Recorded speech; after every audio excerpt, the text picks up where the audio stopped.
everyone, we are the Group 4 and this is our video presentation. In this video, we will be discussing about the fundamental movements or fundamental movement skills. Okay, what is fundamental movement skills? Fundamental movement skills are a specific set of skills that involve different body parts such as feet, leg, trunk, head, arms, and hands. These skills are the structure blocks for more compound and specific skills that kids will need throughout their lives to competently participate in different games, sports, and recreational activities.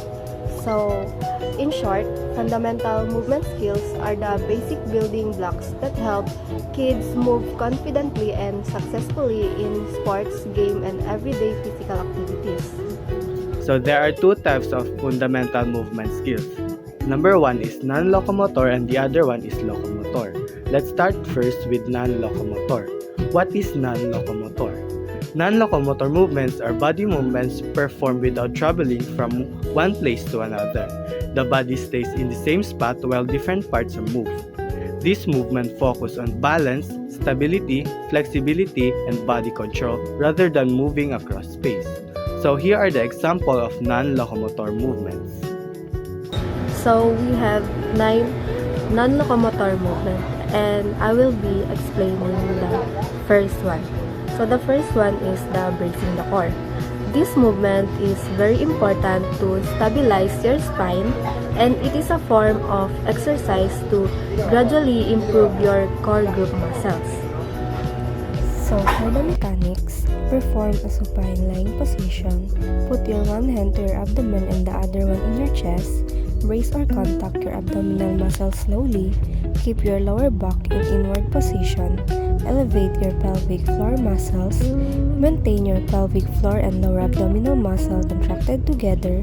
Maintain the contraction of your abdominal muscle and breathe normally. Inhale and exhale for 3 to 4 seconds and repeat 10 times. So the next one is the dead bug. The dead bug is a non-locomotor exercise performed while lying on your back on the floor. In this movement, the body stays in one place while the arm and legs move in a controlled manner. You start by lying on your back with your arms extended straight up towards the ceiling and your knees bent at 90 degrees. While keeping your core tight and your lower back pressed gently against the floor, you slowly lower one arm and the opposite leg towards the floor. After returning to the starting position, you repeat the movement on the other side. This exercise focuses on core stability, balance, and coordination. The goal is to control the movement without letting the hips or lower back move, which helps train the muscles to support proper posture and body control. So this exercise benefits us in strengthens the core muscles and especially the abdominal and lower back muscles. It also improves balance and coordination between the upper and lower body, and it also helps prevent lower back pain by promoting proper spinal alignment and enhances posture and body control during the daily and sports activity. And the next one is the rolling. Rolling is a fundamental non-locomotor movement where the body rotates on the floor without traveling from one place to another. It can be done by rolling from the back to the stomach or from one side to another. This movement requires the use of the core muscles, arms, and legs to control the body motion smoothly and safely. Rolling helps individuals become more aware of their body position and how different body parts move together. It is often used in physical education and rehabilitation because it teaches proper movement patterns and body coordination. This exercise benefits and improves body awareness and coordination. It strengthens core and stabilizing muscles, increases flexibility of spines and joints, and it helps develop safe movements pattern and reduces the risk of injury. Bird Dog series aims to develop your core muscle using your body weight. So for the mechanics, place your knees under your hips and your hands under your shoulder, touching the ground just like a table position. The abdominal should be braced in this position. Raise your right arm and left leg parallel to the ground. Lengthen your back of your neck and tuck your chin. Hold the position for a few seconds and back to starting position. Raise your left arm and right leg parallel to the ground. Lengthen your back of your neck and tuck in your chin. Hold this position for a few seconds and return to starting position. This is 1 round. Do this 2 to 3 sets, 10 to 12 repetition. Next is press up. This is scapular protraction and retraction movement. For the mechanics, place your hands shoulder width apart with arms straight and sew your shoulders, elbows and wrists line up. Your fingers should be slightly spread and pointing forward with your hands forming right angle with your forearms. Initiate the move by bending your elbow to lower chest towards the ground. Your hips should stay in line with your shoulders for the entire set. Keep your feet hip width apart.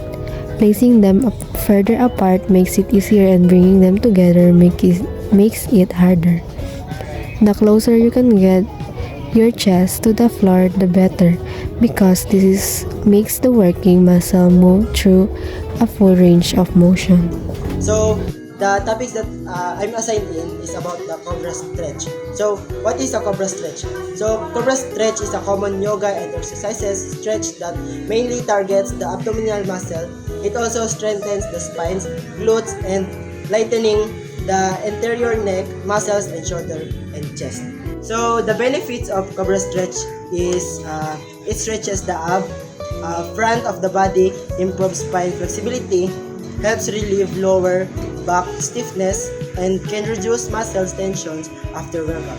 So, the safety tips and tricks for doing the Cobra Stretch properly, especially for beginners. So, don't lock your elbows. Stop if you feel sharp pain, especially in your lower back. Beginners can keep elbows slightly bent for less pressure. Now we will discuss about the squat. So what is a squat? Squat is a body weight or strength exercise that works mainly the legs or glutes or your butt muscles and also engages the core, also known as an air squat. It aims to develop your lower body muscles such as glutes muscles, quadriceps, hamstring, adductor, and calves. So the benefits of doing squats it will build leg strength, improve balance and mobility, helps with daily movements just like sitting, standing, or lifting. So the tips for doing a proper squat is don't let your knees go too far past your toes, keep your heels on the ground, start slow and focus on proper form. So now we're going to demonstrate you how to do a proper basic squat. So first, you're going to stand with your feet shoulder width apart. So just like this. And second, keep your chest up and your back straight, just like this. Straight. So third, bend your knees and hips, pushing your hips back like that. You're sitting on a chair, just until your glutes forming like that. You're just like sitting on a chair. And 4 is lower your body until your thighs are parallel, like that, parallel to the ground, and push through. 5, push through your heels and stand back, just like that. So you can do it. It's up to you. You can do it like 15 reps per 15 reps for 2 sets, or it's up to you. You can do it like 5 reps or for 3 sets. Number 8 is scapular retraction and protraction. Number 9, stational lats. And dito tayo sa number 8, scapular retraction and protraction. Type movement that help to restore the proper alignment and strength of the muscle to support the shoulder. Protraction is a forward of your mandible jaw or shoulder, while the retraction is the opposite of protection by returning your mandible jaw or scapular retraction. Ang protection po, pag yung shoulder mo naka-forward movement. Ang retraction naman po, pag yung shoulder mo naka-backward movement. Ganyan po. Dito.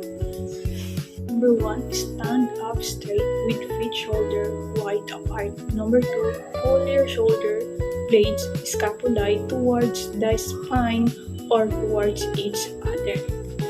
Number 9, stational lunge, exercise that help you to straighten your quads, glutes, and hamstring muscles. The mechanics of the stational lunge. Number 1 is start with feet shoulder wide apart. Put your right foot in front and must be flat on the ground, and your left foot should be up on its 2. Both legs are in 90 degrees positions. Number 2, bend your knees and lunge, stopping with your right thigh is parallel to ground. Number 3, push up through your right foot to return to the starting position. Repeat for desired number or reps and then switch legs. Thank you.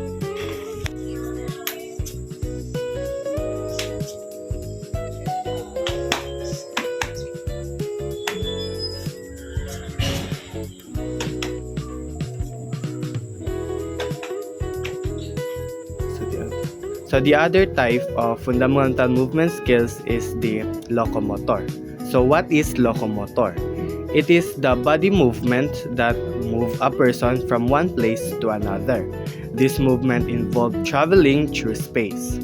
So these are the example of locomotor movements. So first is walking. Walking is a series of steps in any direction. As you can see, I am walking by moving one foot at a time, and at least one foot is always touching the ground. We usually walk when we are not in a hurry. So next is running. Running means moving faster using our feet. When we run, there is a moment when both feet are off the ground at the same time. This is why running is faster than walking. A hop is a fundamental movement skill involving springing up one foot and landing on the same foot. Key elements including bending the hopping leg to push up, keeping the non-hopping leg behind, swinging arms forward, looking ahead, and landing softly.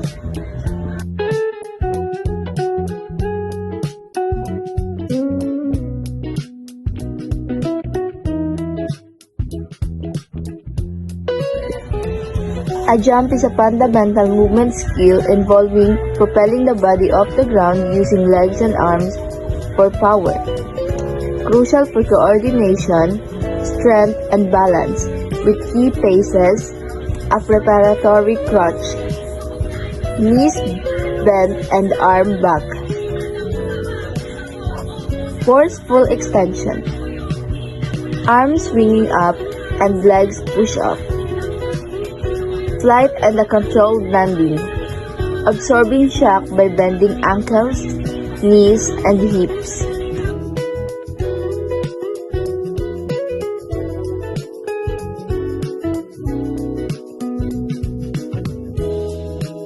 Let's tackle on the next topic, which is leap. Leap.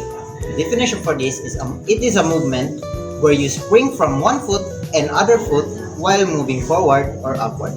It is usually done over an obstacle or distance. And the benefits for leap is it improves leg strength, coordination, and balance, and it is usually used in sports or dances. And a simple sample activity for leap is jumping over a marker or small hurdle from one foot to the other. So the next topic is lateral or shuffle. A sideways movement where the feet slide quickly in side-to-side pattern without crossing each other. So the benefit for shuffle or lateral is it develops agility, quickness, and lateral coordination used in basketball, volleyball, and in many other games. So it's like So slide is a locomotor movement in which the body moves sideways by stepping with one foot and bringing the other foot to follow without crossing the feet. So I have something to show you, a video that shows about slide movement.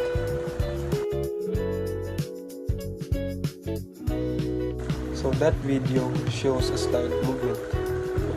So now let's go on to a skip. So skip is a locomotor movement that combines a step and hop on the same foot, alternating feet as the body moves forward. So I'm going to show you a short video about skip movement.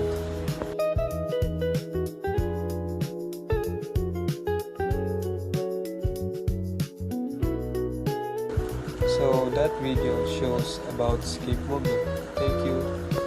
So that's it for our video presentation. Please don't forget to like and subscribe and hit the notification bell para lagi kayong updated sa bago nating video. Char!